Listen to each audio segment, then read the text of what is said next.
जम्मू काश्मीरमधील पहलगाममधील बैसरण खोऱ्यात झालेल्या दहशतवादी हल्ल्याने संपूर्ण देश हादरला आहे. या हल्ल्यात आत्तापर्यंत 26 जणांचा मृत्यू झाला आहे. 10 जण गंभीर जखमी झाले आहेत. त्यांच्यावर उपचार सुरू आहेत. या हल्ल्याची जबाबदारी TRF म्हणजेच द रेझिस्टन्स फ्रंटने घेतली आहे, जी पाकिस्तानस्थित दहशतवादी संघटना लष्कर-ए-तैयबाची एक आघाडी आहे. जम्मू आणि काश्मीरमधील लष्कर आणि TRFच्या दहशतवादी कारवायांमागे दहशतवादी सैफुल्ला खालिदचे डोके असल्याचे उघड झाले आहे. तो या हल्ल्यांचा सूत्रधार असल्याचे म्हटले जात आहे. लष्कर-ए-तैयबाचा उपप्रमुख सैफुल्ला खालिद हा सैफुल्ला कसूरी या नावानेही ओळखला जातो. तो भारताचा सर्वात मोठा शत्रू हाफिज सईदच्या खूप जवळचा आहे. भारतातील अनेक मोठ्या दहशतवादी हल्ल्यांमध्ये त्याचे नाव घेतले गेले आहे. तो नेहमीच आलिशान गाड्यांमधून प्रवास करतो. लष्कराचे दहशतवादी नेहमीच त्याच्या संरक्षणासाठी अत्याधुनिक शस्त्रांनी सज्ज असतात. पाकिस्तानमधील त्याचा प्रभाव एवढा आहे की त्या ठिकाणचे लष्करी अधिकारीही त्याच्यावर पुष्पवृष्टी करतात. तो पाकिस्तानी सैनिकांना भडकावण्याचे काम करतो. त्याच्या दहशतवादी हल्ल्याच्या फक्त 2 महिने आधी सैफुल्ला खालिद पाकिस्तानातील पंजाबमधील कंगनपूर या ठिकाणी पोहोचला होता, जिथे पाकिस्तानी सैन्याची एक मोठी बटालियन आहे. तिथे पाकिस्तानी सैन्याचे कर्नल जाहिद जरीन खट्टक यांनी त्यांना जिहादी भाषण देण्यासाठी आमंत्रित केले होते. तो त्या ठिकाणी पोहोचल्यानंतर कर्नलचे स्वतः त्याच्यावर फुले उधळली. त्यानंतर त्यांनी पाकिस्तानी सैन्याला भारताविरुद्ध जोरदार चिथावणी दिली. त्याने असेही म्हटले की जितके जास्त भारतीय सैनिक ते मारतील, तितके जास्त अल्लाह त्यांना बक्षीस देईल. 2 फेब्रुवारी 2026 पर्यंत आम्ही काश्मीर काबीज करू. त्याचप्रमाणे पाकिस्तानातील खैबर पख्तूनख्वा या ठिकाणी झालेल्या बैठकीत त्याने भारताविरुद्ध विष ओकले होते. त्यावर लिहिले होते, मी वचन देतो की आज 2 फेब्रुवारी 2025 आहे. 2 फेब्रुवारी 2026 पर्यंत आम्ही काश्मीर काबीज करण्याचा पूर्ण प्रयत्न करू. येणाऱ्या काळात आमचे मुजाहिदीन त्यांचे हल्ले तीव्र करतील. आम्हाला आशा आहे की 2 फेब्रुवारी 2026 पर्यंत काश्मीर मुक्त होईल.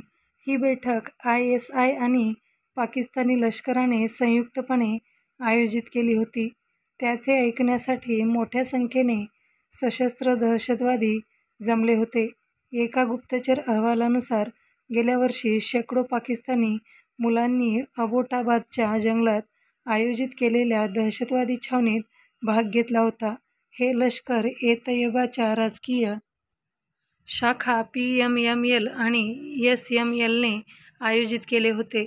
यामध्ये सैफुल्लाह कसूरी देखील उपस्थित होता.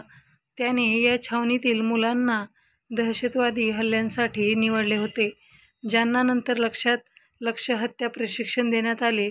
इथेही सैफुल्लाहने भारताविरुद्ध भाषण देऊन तिथे उपस्थित असलेल्या मुलांना भडकवले होते. या मुलांना दहशतवादी प्रशिक्षण दिल्यानंतर पाकिस्तानी सैन्याच्या मदतीने त्यांना सीमेपलीकडून घुसखोरी करण्यास भाग पाडले जात असल्याचेही समोर आले. 5 ऑगस्ट 2019 रोजी संविधानात सुधारणा करून जम्मू आणि काश्मीरमधून कलम 370 आणि 35A रद्द करण्यात आले. यानंतर ISIने पाकिस्तानस्थित दहशतवादी संघटना लष्कर-ए-तैयबा आणि जैश-ए-मोहम्मद यांना कव्हर करण्यासाठी TRF म्हणजेच द रेझिस्टन्स फ्रंटची स्थापना केली. पाकिस्तानी सैन्य या दहशतवादी संघटनेला मदत करते. लष्कराच्या निधीच्या माध्यमांचा वापर केला जातो. गृह मंत्रालयाने राज्यसभेत असेही सांगितले होते की द रेझिस्टन्स फ्रंट TRF ही लष्कर-ए-तैयबा या दहशतवादी संघटनेची एक आघाडी संघटना आहे. TRF 2019 मध्ये अस्तित्वात आला. तेव्हापासून ते जम्मू आणि काश्मीरमध्ये सतत दहशतवादी हल्ले करत आहे.